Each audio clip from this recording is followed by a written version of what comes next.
आज का top defence update. DRDO और एडीई ने इंडिया के घातक यूसीएवी प्रोजेक्ट पे फुल स्केल मॉडल बनाना शुरू कर दिया है। यह पहला ऐसा स्वदेशी स्टील्थ यूसीएवी होगा जो हाई रिस्क एरिया में जाके सर्विलियंस, रिकॉनेसेंस और डीप स्ट्राइक करेगा, जहां पे मैंडेड एयरक्राफ्ट मुश्किल से सर्वाइव कर पाता है। घातक एक 12 टन का यूसीएवी होगा जिसमें एक खास इंटरनल वेपन बे होगा जो 1.5 टन तक का पेलोड छुपा के कैरी कर सकेगा। इसका लो रडार क्रॉस सेक्शन होने से एनिमी एयर डिफेंस से बचा रहेगा और स्टील्थ का फायदा उठाते हुए पीछे से प्रिसाइज स्ट्राइक भी कर सकेगा। साथ ही इस प्रोजेक्ट का एएमसीए प्रोग्राम से गहरा रिश्ता है। दोनों ही प्रोजेक्ट को भारत सरकार से अच्छा फंडिंग मिला है और अब एएमसीए को सीसीएस से 15,000 करोड़ की एडिशनल फंडिंग मिलने से घातक प्रोजेक्ट को भी फायदा होगा। दोनों प्रोग्राम स्टील्थ, एवियोनिक्स और प्रोपल्सन जैसे टेक्नोलॉजी शेयर करेंगे। घातक यूसीएवी में कावेरी इंजन का एक ड्राइव वर्जन लगाया जा रहा है जो 46 किलो न्यूटन थ्रस्ट देगा, क्योंकि ये अनमेंडेड प्लेटफॉर्म है और इसमें आफ्टर बर्नर की जरूरत नहीं है, जिससे ये फ्यूल इफिशिएंट रहेगा और इंफ्रारेड सिग्नेचर कम करेगा, जो इसके स्टील्थ नेचर को और इनहेंस करेगा। इसका थ्रस्ट टू वेट रेशियो ऐसे मिशन के लिए परफेक्ट है जहां पे ये सबसोनिक स्पीड पे चलते हुए बड़े रेंज तक जा सकेगा और 5 से 8 घंटे तक कॉम्पैक्ट इंडोरेंस रखेगा। इसमें एक और इनोवेटिव फीचर है MUMT, जिसमें घातक को मैंडेड फाइटर जैसे AMCA और सुखोई 30 मार्क आई के साथ ऑपरेट किया जा सकेगा। इस मोड में ये पायलट की मदद करते हुए आगे स्काउट कर सकता है और दुश्मन को कंफ्यूज करके टारगेट इंगेज कर सकता है। इस दौरान मैंडेड एयरक्राफ्ट सेफ डिस्टेंस पे ही रह सकता है। ओवरऑल घातक यूसीएवी का रेंज और साइज LCA तेजस मार्क 1A के बराबर होगा और बड़े विंग और स्लोअर स्पीड की वजह से इंडोरेंस और स्टील पे फोकस होगा। इंडिया का ये यूसीएवी अपनी लॉन्ग रेंज प्रिसीजन स्ट्राइक और ISR मिशन कैपेबिलिटी के साथ एक मेजर स्ट्रेटेजिक असेट्स बनने।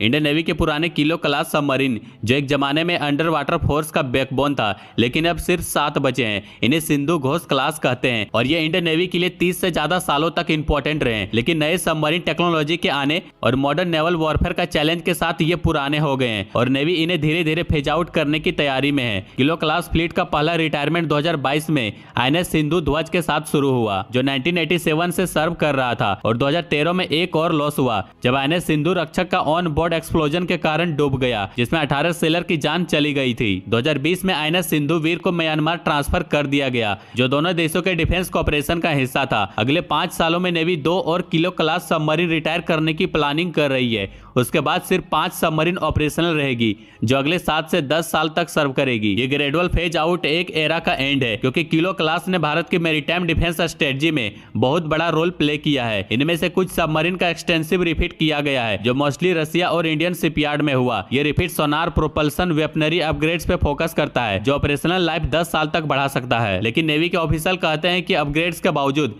इन पुराने हल और डिजाइन की लिमिटेशन समय के साथ दिखने लगता है। Lead submarine INS Sindhu Ghosh 1986 में कमीशन हुई थी और अब फ्लीट की ओल्डेस्ट सबमरीन है, जबकि यंगेस्ट सबमरीन INS सिंधु शस्त्र 2000 में कमीशन हुई थी और इसमें 10 साल की हल लाइफ बची हुई है। नेवी अपने सबमरीन फ्लीट को मॉडर्नाइज करने के लिए स्कॉर्पियन क्लास सबमरीन बना रही है, जो प्रोजेक्ट 75 का पार्ट है, जिसमें फ्रांस के साथ मिलकर 6 सबमरीन बनाई जा रही है। आगे के लिए नेवी ने प्रोजेक्ट 75I प्लान किया है, जो और एडवांस AIP कैपेबल सबमरीन को इंक्लूड करेगा, ताकि इंडिया अपने मैरीटाइम डिफेंस को नेक्स्ट लेवल पर ले जा सके।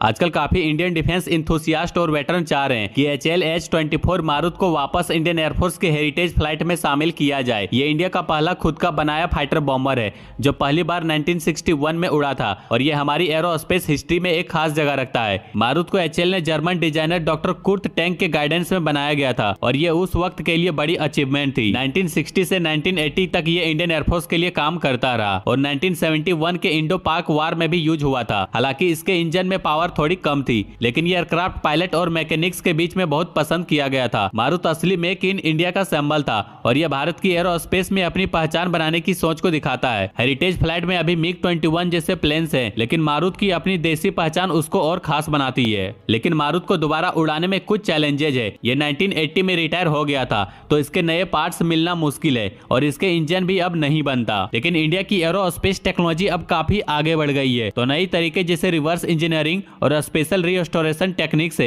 शायद ये पॉसिबल हो सकता है। ये सारी चीजें दिखाता है कि कैसे भारत अपनी एरोस्पेस हिस्ट्री को जिंदा रखना चाहता है। जैसा कि आप सभी जानते हैं कि रशिया की सुखोई 57 चाइना की जुहाई एयर शो में विजिबल बोल्ट्स और कुछ मिस अलायंस सेक्शन की वायरल फोटो की वजह से चाइनीज सोशल मीडिया यूजर्स ने काफी क्रिटिसाइज किया। इसी बीच सुखोई 57 का एक और नया क्लियर फोटो सामने आया है जिसमें उसके साइड वेपन बे दिखाई गई है। ये वेपन बे पहले बहुत सीक्रेट थी और अब ये इमेज बताता है कि सुखोई 57 में कहां और कैसे मिसाइल को छुपाकर रखा जाता है। ये साइड वेपन बे स्टील्थ और एगिलिटी को इनहेंस करने के लिए डिजाइन की गई है ताकि रेडार पे एयरक्राफ्ट का सिग्नेचर कम हो और इजीली डिटेक्ट ना हो। सुखोई 57 की साइड वेपन बे का डिजाइन इसलिए इंपॉर्टेंट है क्योंकि ये एयरक्राफ्ट को अपनी स्टील्थ कैपेबिलिटी को मेंटेन करते हुए मिसाइल को कैरी करने की सुविधा देता है। नॉर्मल फाइटर जेट में मिसाइल को बाहर वाले पॉइंट में रखा जाता है, लेकिन सुखोई 57 की साइड बे में मिसाइल को अंदर रखा जाता है जिससे रेडार डिटेक्ट करने की चांसेस कम हो जाती है। फोटो में जो साइड वेपन बे दिखाई गई है उससे लगता है कि ये बे short range air to air missile को रखने के लिए ऑप्टिमाइज है, जैसे R-73 या K-74 M2। ये मिसाइल WBR कॉम्बैक्ट में काम आती है जहां फाइटर जेट क्लोज कॉम्बैक्ट करते हैं। ये साइड बे डिजाइन एक यूनिक अप्रोच है जो सुखोई 57 को क्लोज कॉम्बैक्ट में ज्यादा इफेक्टिव बनाता है और इससे ये रशिया के फाइटर जेट का स्पेसिफिक डिजाइन फिलोसफी दिखाता है और इसीलिए शायद ये दुनिया का सबसे अलग 5th जनरेशन फाइटर है। इंडिया के मिलिट्री मॉडर्नाइजेशन पर अपडेट्स के लिए बने रहिए। बाकी लाइक एंड सब्सक्राइब जरूर करें।